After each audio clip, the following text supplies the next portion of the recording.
అది 1768 బోస్టాన్ దేశం.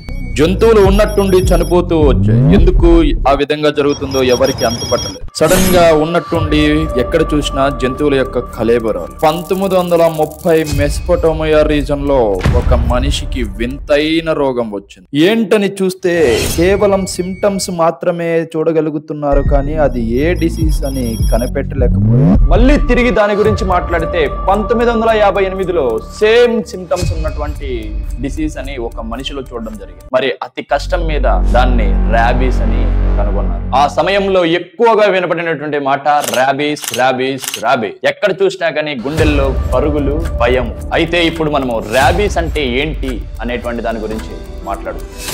ర్యాబీస్ అనే పదానికి అర్థం ఏంటంటే మ్యాడ్నెస్ అని. ఇది ఒక వైరల్ డిసీజ్. దీన్ని ర్యాబీస్ వైరస్ అనేటువంటిది కాజ్ చేస్తుంది. ఇది ఒక ఇన్ఫెక్షియస్ డిసీజ్. ఎక్కువగా ఇది అనిమల్స్ వల్ల స్ప్రెడ్ అవుతుంది. ఎగ్జాంపుల్ గా డాగ్స్, బ్యాట్స్. ఎప్పుడైతే ఇన్ఫెక్టెడ్ డాగ్స్ అనేటువంటి మన కరుస్తాయో ఆ కరిచిన చోట దాని యొక్క సలైవా అనేటువంటిది అక్యుములేట్ అవుతుంది. అప్పుడు ఆ అక్యుములేట్ అయినటువంటి సలైవాని మనం గంగ టచ్ చేసి దాని నుంచి అదే టచ్ చేసినటువంటి చేత్తో మనం ఐస్ కానీ లేదా నోస్ కానీ టచ్ అయితే అప్పుడు ఇన్ఫెక్షన్ అనేటువంటిది మన బాడీలోకి ఎంటర్ అవుతుంది. దీన్ని కనిపెట్టడం అంత ఈజీ కాదు. ఎందుకంటే దీని యొక్క సిమ్టమ్స్ కనపడడానికి మినిమం 1 నుంచి 3 months అనేటువంటిది తీసుకుంటుంది. కొందరిలో ఇది 1 week లోనే సిమ్టమ్స్ చూపించచ్చు, మరి కొందరిలో 1 year వరకు సిమ్టమ్స్ చూపించకుండా అలా ఉండిపోవచ్చు. ఈ టైం డ్యూరేషన్ వ్యవధి ఎందుకు అని ఆలోచిస్తే వైరస్ అనేటువంటిది ఆ ఇన్ఫెక్ట్ అయినటువంటి పార్ట్ నుంచి పెరిఫెరల్ నెర్వ్స్ ద్వారా సెంట్రల్ నర్వస్ సిస్టమ్ కి రీచ్ అయితేనే ఆ సిమ్టమ్స్ అనేటువంటి మనకు కనబడతాయి.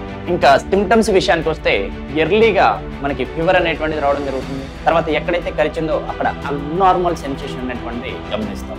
లేటర్ సిమ్టమ్స్ విషయానికి వస్తే hydrophobia, loss of consciousness, vomiting ఇవన్నీ కూడా వాటిలో కనబడతాయి. ఇంకా ఫైనల్ గా మనిషి అనేటువంటి అతను చనిపోవడం జరుగుతుంది. సార్ దీన్ని తగ్గించలేమా అని అంటే ఒక్కసారి సిమ్టమ్స్ అనేటువంటి స్టార్ట్ అయితే మనిషి అనేటువంటి అతను బతకడం చాలా కష్టం. ఇప్పటి వరకు అంటే 1739 నుంచి ఇప్పటి వరకు ఉన్నటువంటి ఈ కాల వ్యవధిలో సిమ్టమ్స్ స్టార్ట్ అయిన తర్వాత ట్రీట్ చేసినా కానీ బతికినటువంటి వాళ్ళు ఓన్లీ 14 members. ప్రతి సంవత్సరము 59,000 మంది ఈ ర్యాబీస్ బారిన పడుతున్నారు. అందులో 40% బిలో 15 years ఉన్నారు, అంటే చిన్న పిల్లలు. ఈ ర్యాబీస్ ఇన్ఫెక్షన్ లో మెయిన్ గా ఏవి సార్ కాజ్ చేస్తున్నాయి అంటే అవి డాగ్స్.